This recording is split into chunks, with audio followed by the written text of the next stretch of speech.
Hello and welcome to the last panel. We promised to keep it really short and interactive.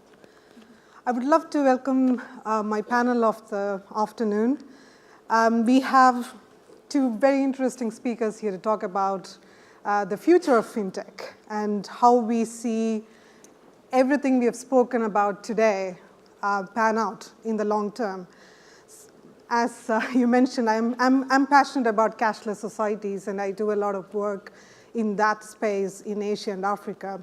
But here, we are here to talk about the technologies we heard about, and some very interesting new things happening in the space like ICOs, and kind of figure out how it's going to lead there. So I would love to introduce my panel here. We have Konstantin. He's based in Frankfurt, and he represents the FinTech group here. And if you can quickly give a brief introduction of what you do with FinTech Group. Right, hi. My name is Konstantin. I oversee the product development at FinTech Group. We are a technology company with a banking license, and we have built one of the most extensible and modern platforms for banks, fintechs, and corporates. That includes infrastructure, software, banking, and services. So pretty much able to offer the whole value chain of white label banking and BPO. And yeah, that's in short what we do. Thank you. And Brenton, if you can quickly introduce yourself. My name is Brendan Bloomer. I'm a venture capitalist and entrepreneur. I've been involved in everything from video games to real estate. About 2 years ago, I got involved in the blockchain, and I currently am the CEO of a company called Block One. We're the core developers of a project called EOS, which is a decentralized platform for decentralized applications. Brilliant. So you can see that you have a wide variety of skills here. But what kind of innovations that you hear about in the space are you most excited by? So if we can start with you, Konstantin, what excites you about the conversations that's been happening? Right, so for us, if I say us, I speak for FinTech Group.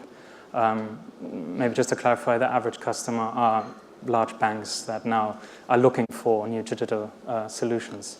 And today there was a lot of blockchain talk, but we get a lot of questions or inquiries about data-friendly processing infrastructure, right?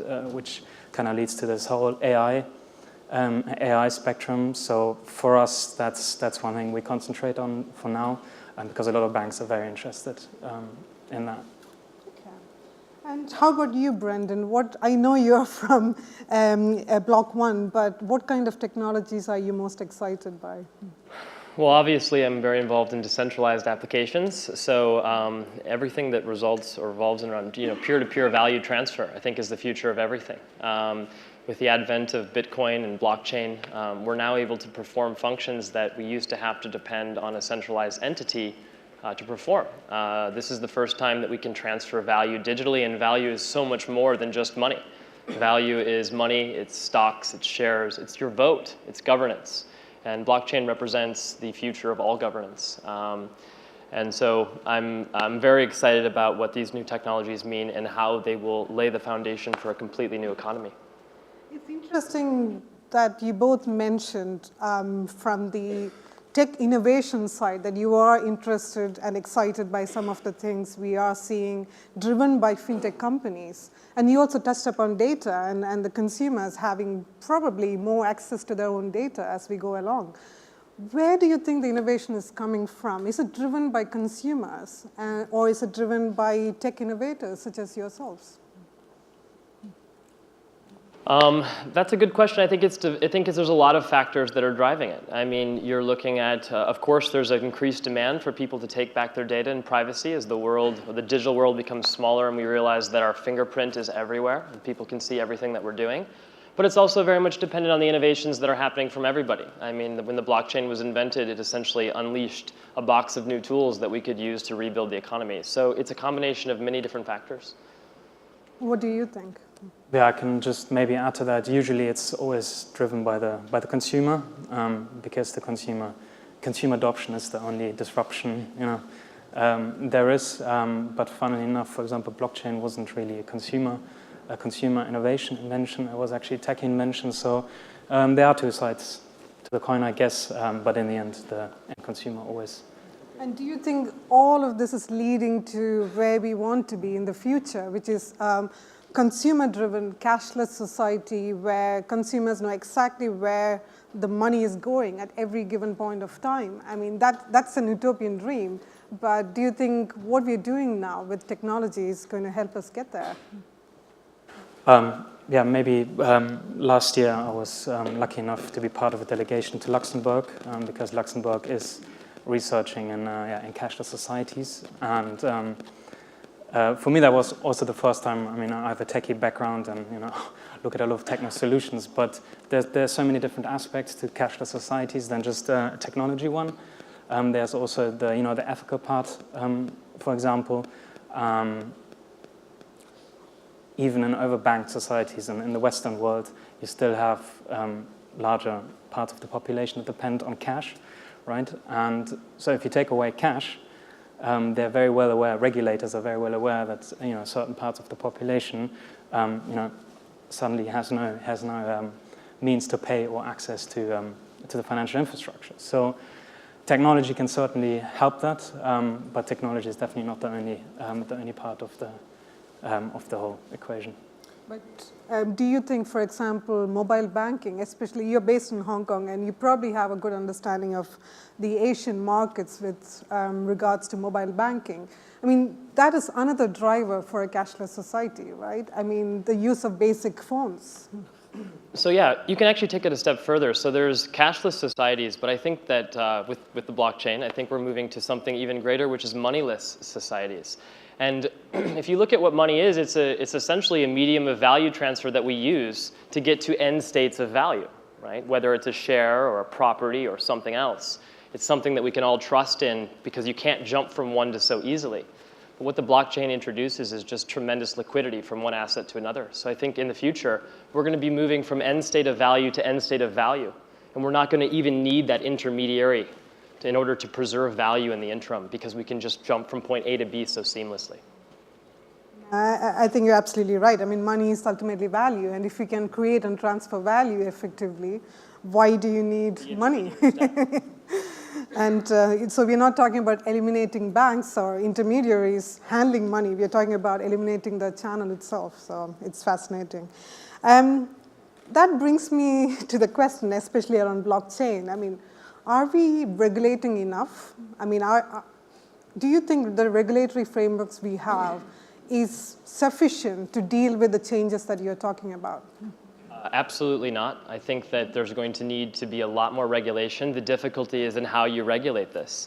The blockchain represents, a token, for example, can be anything. It isn't a security or not a security. These aren't binary decisions. And you can no longer rent or regulate something with the same way we used to. 30 years ago, you used to have a centralized regulatory body. Every once in a while, you'd have something that would pop out of it, like PayPal or something, and we would deal with we would figure out how to deal with these extraordinary circumstances. But at this stage, it is exponentially compounding itself. And by the time you figure out how to regulate something in the cryptocurrency space, you probably have 10 more iterations of advanced technologies that you need to figure out how to regulate as well. So I think what we need to be asking ourselves is, how do we regulate this decentralized economy? And the only way that we're going to be able to do that is, how do we build a decentralized regulating body that can compete on the same level as the innovation so that it can meet in the middle and actually be an effective regulatory agency? Because a centralized agency will never be able to keep up with the speed that we are iterating on innovation. And what do you think? Because you actually work within the ecosystem, building a platform for startups and banks to work together in a way. And you have a banking license, I am told. So how do you see that, the way regulators are dealing with the changes happening? Well, I guess these new technologies or digitalization, I mean, in general, just has a lot of business model change, and regulators kind of need to, some more, some less, have dealt with that or trying to catch up. And in the end, it's just regulating businesses. You cannot, I don't think you can regulate a technology. You cannot regulate blockchain or AI or whatever. In the end, it's always regulating businesses. So. Some of them still have to do their homework and catch up on that, and I guess it takes time. A regulator needs to watch what's happening, and I guess that's what they're doing. Some of them could be doing more, some of them have done quite well, right, I guess. Is there anyone in this room who thinks we are regulating too little? Anyone who thinks we're regulating too much? Almost everyone. Or we're completely off the mark in terms of regulations. How many of you think that we need to completely overhaul the systems? Just that group over there. I wonder which company you represent. That's again an interesting question, because the way the technologies are changing are so rapid, and it's no longer a bank versus a technology company. It's a merger of different entities doing the same thing in the money management world. So regulator has to reflect that. So I mean, obviously we are nowhere near where it should be. How do you, for example, see the consumer platforms developing? And especially I'm interested in your experience, because one way of getting to that moneyless world or a cashless world would be, as an intermediary step, would be to bring everyone on one platform. Then it's easy to regulate. The data is easy to see and move. And the consumer has control over what's happening on the system. So where do you think the banking as a platform question, the banking APIs, the openness of data through the APIs, so where is that going? And with PSD2 happening, there's a whole lot of conversation, but what do you see in the long term? Tricky question. So I mean, right now, banks kind of own the current infrastructure, and you know what cashless societies kind of need to have is a new infrastructure.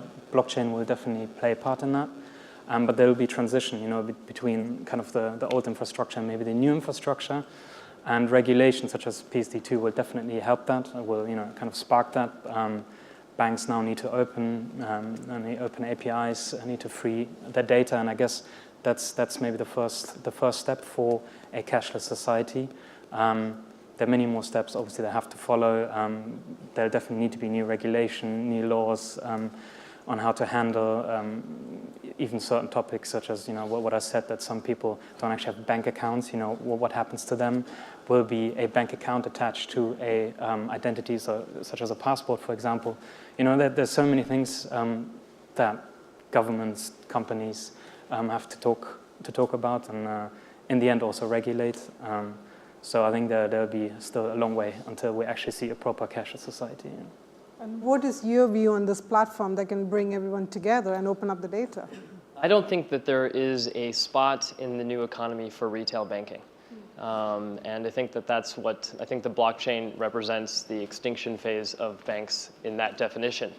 When you look at investment banking and these types of things, these service provisions are still going to continue to exist. They're going to take different types of forms.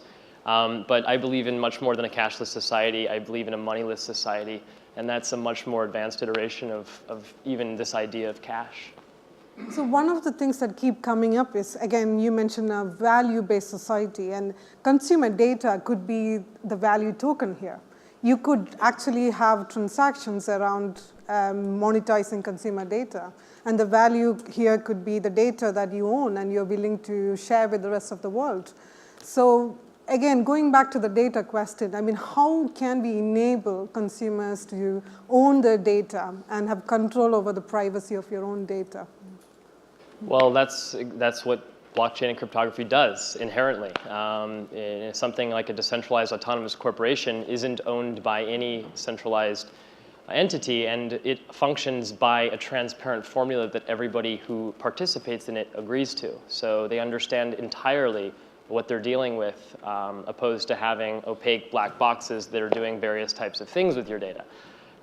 So I think that it's not about how do we solve it with blockchain, it's about blockchain being the solution inherently to that problem. And anything, you know, just like you were talking about, you know, this type of value system, what the blockchain is doing is, instead of, before when I would want to build a business, I would operate within the constraints of fiat currency. I'd say, okay, with US dollars, I can make wires, they cost this much money, I'll pay my employees at the end of the month, I can do this, I can, you know, buy with these money all types of rules. And then I would product develop within those constraints. That's all out the window. And now the currency is becoming part of the product development process, right? And so yes, those types of value systems can be created. Any type of value system can be created using the blockchain. And the rules are only up to the person developing the actual asset or on the blockchain itself. So the assumption here is the consumer data is safe on a blockchain, and there would be mechanisms where public and private sharing can be controlled. Correct. Depending on the structure of the actual decentralized corporation or organization, it would either return that type of ownership of data to the individuals themselves, or it would use it in a collective way that was mutually agreed by everyone. And it's interesting because some governments are actually working on creating a data sharing network where for all governmental purposes, the data can be shared willingly by the customer without any intervention, any intermediary. What do you think we can do to bring the power of the data back to the consumer? Well, I mean, if you talk about governments, I mean, in the Baltic states, I think there are some very good examples on how they do that. Estonia, for example, even without blockchain technology, they have very interesting solutions already. I think over 10 years, I think it is. So it comes back to an infrastructure problem, especially on a governmental, on a country level. I think the technologies are there to do that. The willingness of the governments are probably not there right yet, at least. I mean, if you look at Germany, there's a lot of talk about it, but not that much happening, at least on a government level. And why do you think that is? I mean, what is the challenge in front of the government here? Because I think society has still not overcome this whole data protection thing. I mean, if I look at especially Germany, Germans are very conscious about the data protection, and I think politicians are just going to open the Pandora box to talk about things like that, to free data. I don't know, medical data, or all these kinds of stuff. And I think these problems are similar around the other world in just different degrees, I guess. Depends on the culture. What country are you most excited by? Germany is probably on the other end of the spectrum, I think. What countries are you excited by what they're doing? Well, I definitely guess Asia is very interesting.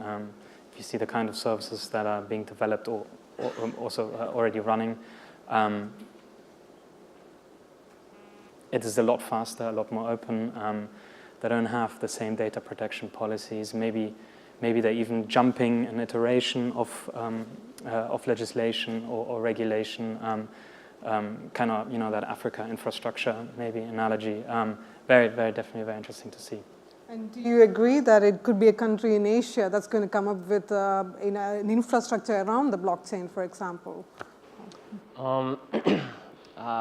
So in terms of what? So if you're looking at, back to when you said, how are we going to give back privacy? I don't think that privacy can be given back. It needs to be taken back. When someone is giving privacy, it means they have access to information in a centralized source, and they're giving you, or they're changing the rules to help you, give you comfort that it's not going to be manipulated or used, but that can't be ever assured on a centralized server. So I think it's something that needs to come from the bottom up, and I think that that's what the blockchain represents. It represents the masses coming together and taking back of control of things that they didn't have control of in the past. And what's your view on virtual currency, for example? Again, looking at it from a blockchain point of view, it could be countries in Asia, for example, looking at regulating and making it legal to transact in virtual currency. Do you think that's going to help the cause? Well, it already is happening. I think a lot of countries, Japan, others have come in and said this is legal tender in terms of using it for transactions. I think it will help the cause. I think you're going to see governments try to issue their own cryptocurrencies on the blockchain, but inherently what that's really going to do is it's going to put fiat currencies on the blockchain, probably with some type of centralized control. But the really exciting thing about the blockchain is removing anyone's control over it. So how you create a national currency in which you have centralized control, and what does the blockchain really do for you outside of just lowering infrastructure costs if there's somebody with a key in the middle that can make changes to the ledger. So I think it's a tricky one to figure out. There's two sides of blockchain. There's enterprise software adoption, how existing centralized entities can use the blockchain to lower infrastructure costs, improve customer services, right? But then there's what is so much more excited is just the flat out build out of the new economy. And that will have a whole different structure on how businesses come together and how they operate. But I think that it's going to represent the separation of money and state. And slowly, like I said, blockchain is so much more than just money, it's value. So one thing after another, whether it's money, shares, stocks, everything, will slowly be taken back by the masses of society with this newfound power that they're able to do so with. No, it's fascinating. And I love the idea of separating money from the state, but yeah, absolutely. And what do you think, again, seeing Europe and how slow we've been talking about regulation around cryptocurrency and any form of virtual monetization, where do you think we are headed to? Are we helping the cause or not really moving compared to Asia, for example? From a personal experience, I can say, if you look back a couple of years, it was very hard to use cryptocurrencies as a normal user. I'm tech savvy. I know how to buy and sell bitcoins and Ethereum and whatnot.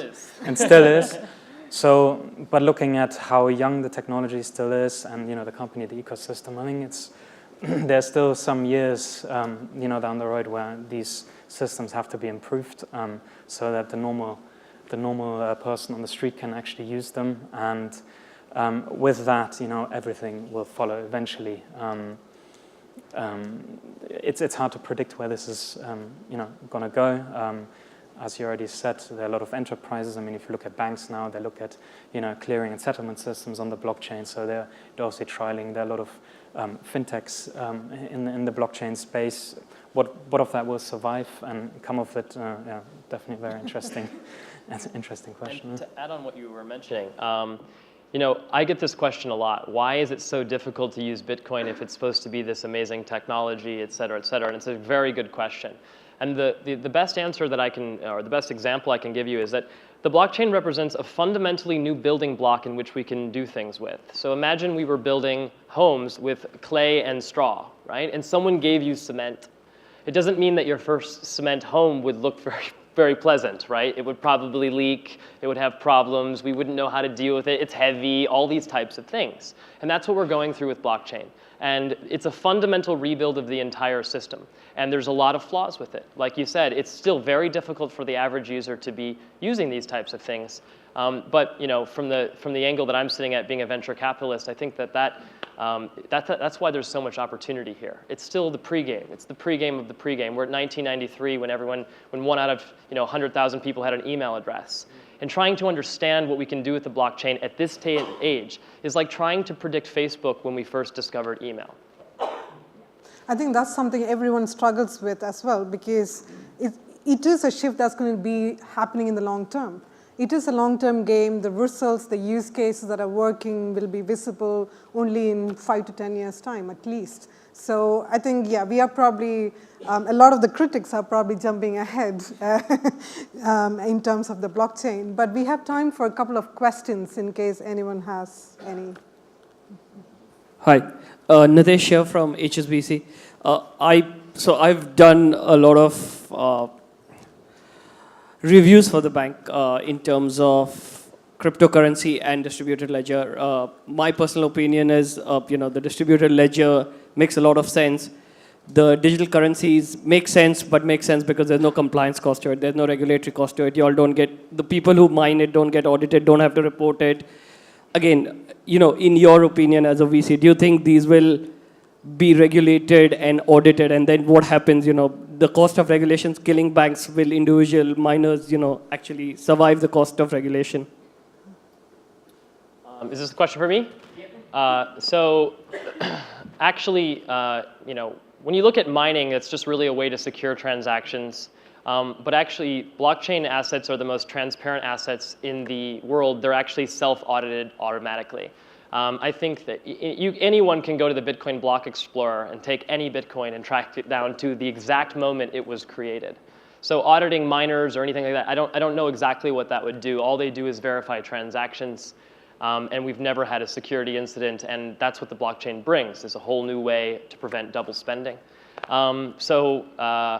I think that where auditing is going in the future is actually you're not going to be able to regulate and audit things centrally anymore. Again, it needs to be decentralized. And I think that in the future, the auditors are going to be the public. So the government's going to come out and say, all right, every public, when you have public companies that are all on the blockchain, essentially every move they make is transparent, right? Or every move, at least financially.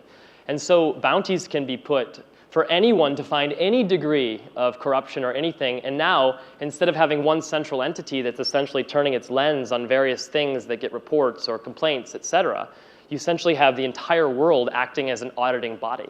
And that's what's going on with all of these currencies already. I'm running a company called Block One, and we've just done a crowd sale, and the money, every time we move a dollar, people are like, why did this move here? What are you doing with that dollar, right? So we've turned the entire world into an auditing function. The current economy works because, at least in part, banks facilitate intermediation of value, and central banks sit behind them and guarantee liquidity and achieve various economic aims through monetary policy. Are you aware of any thinking that's been done on how this changes the role of central banks and government? For me? Sorry, I couldn't hear the whole question. I'm sorry, could you speak a little bit louder?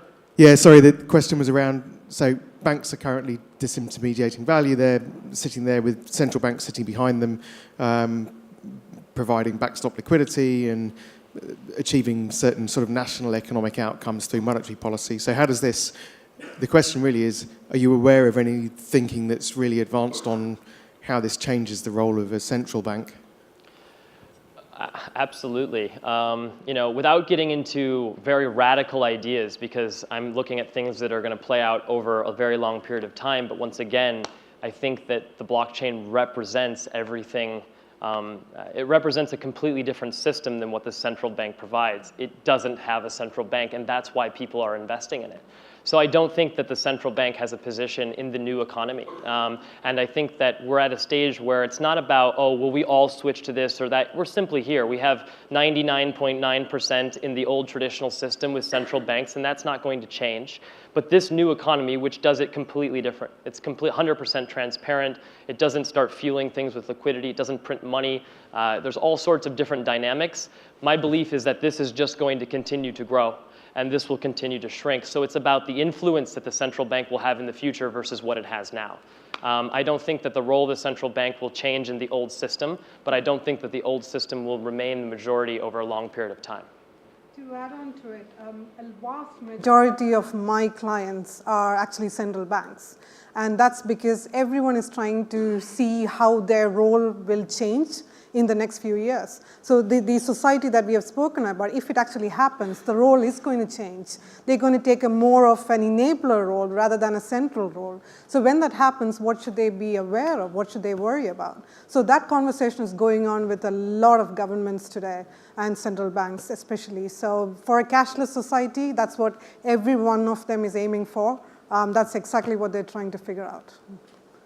I think you have a question. In terms of the, I understand it's hard to predict what's going to happen in the end, but do we really want a society with no central recourse? I mean, what happens when something does fail? A North Korean breaks into the system. Do you go to the UN? Do you start society over again? I mean, it's worked pretty well having a centralized system, and generally the people who got rid of whether it's the French Revolution, I mean, it didn't go too well to get rid of a centralized system. Are we sure that we don't want a central bank that could pump in money when things go wrong? I mean, are we really sure we want things moving in this direction? Well, what we've seen with centralized bodies is they tend to use the money and resources that they collect from the load to maintain that position. And that's a really inefficient process. And you're right, I think that the central banks and central-based management systems has been the best that we've had. There was really no alternative up until now. As far as what we want, I think that what we want and it's really about what's the next degree of efficiency. Humans march towards more efficient solutions because efficient solutions beat out inefficient solutions. And blockchain solutions and decentralization removes, profit represents inefficiency. Centralization, where I take in money and power and then I use it to get reelected next year, represents, inefficiency. Taking money from your taxpayers, printing money and going to war so that you can maintain the position that allows you to tax citizens, right, represents inefficiency. And at the end of the day, blockchain on the most fundamental level represents a whole new type of governance. So when you get in there, you say, well, what's the role of the government today? The role of the government today versus the role of the government in 50 years is going to be drastically different. It's going to be made redundant in a lot of ways and a lot of functions that it performs now because society is going to be able to perform them in a more efficient manner themselves. I think we've run out of time, but thank you so much to my panel. Fantastic conversation. Thank you.